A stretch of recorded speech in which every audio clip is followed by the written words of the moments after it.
It was a busy, bustling day on the island of Sodor. All over the island, steam engines and diesel engines were happily working together. Sir Topham Hatt came to see Thomas. "The quarry has an important order to fill," said Sir Topham Hatt. "I need an engine that is both useful and reliable." "I won't let you down, sir," whistled Thomas proudly. But when Thomas arrived at the quarry, he had a nasty surprise. "Oh, it's you," wailed Diesel. "What are you doing here?" "I'm here to help Mavis," puffed Thomas proudly. "Steamies can't help, not like a diesel." "That's not true," said Thomas crossly, and he began working at once. But Diesel was soon up to his old tricks. First, he shunted Thomas under the hopper.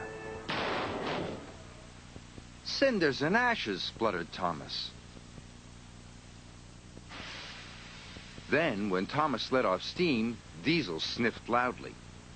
"What's that horrible smell?" he cried. "Oh, it's just a stinky old steamy engine." "How rude," exclaimed Thomas.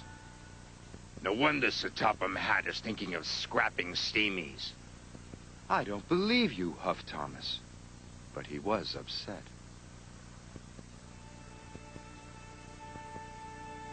That night, Thomas stayed at the quarry.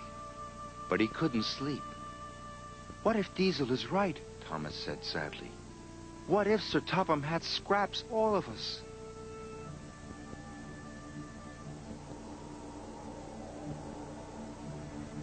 Thomas was worried.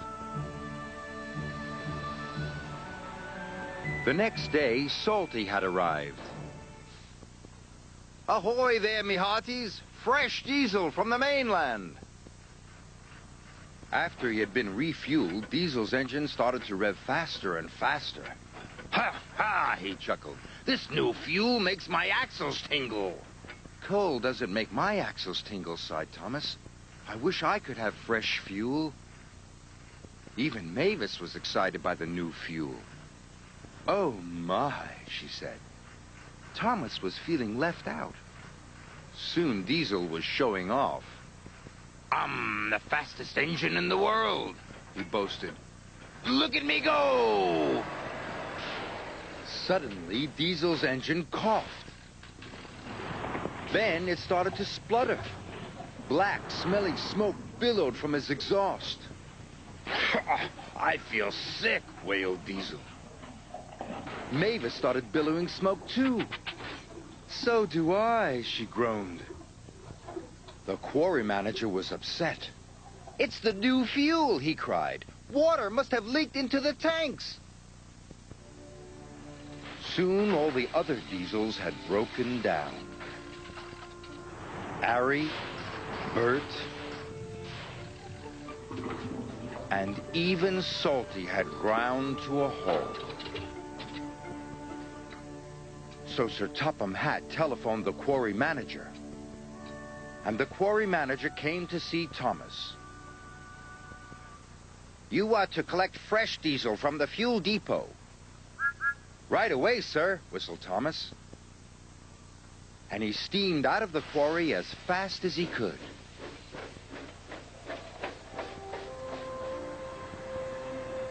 At last, he arrived at the fuel depot. "Give me all the clean fuel you've got," Thomas cried. "This is an emergency." "We'll soon have you loaded," said the workman.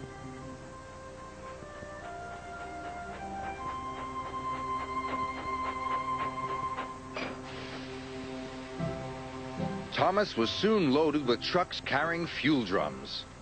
The fuel drums were very heavy. Thomas pushed with all his might. His pistons creaked and his wheels squeaked, but he kept on puffing.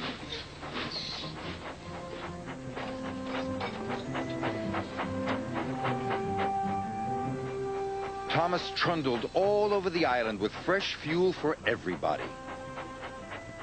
For Salty,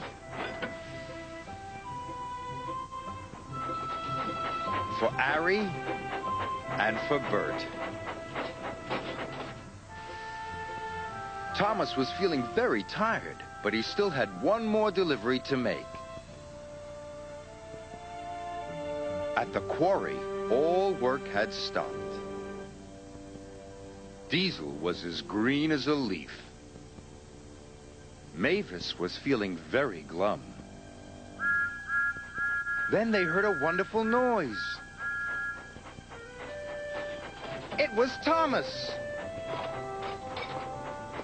He steamed into the quarry with one final puff.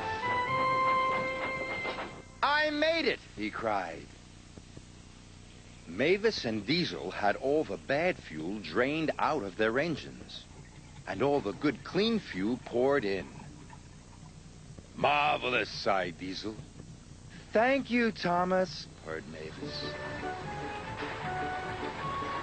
Soon the quarry was clattering with the sound of work.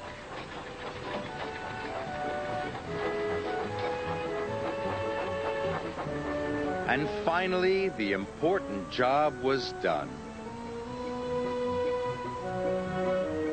Sir Topham Hatt arrived on board Percy. "Well done, Thomas," boomed Sir Topham Hatt. "You have saved the day. You are a really useful engine, and a credit to the railway."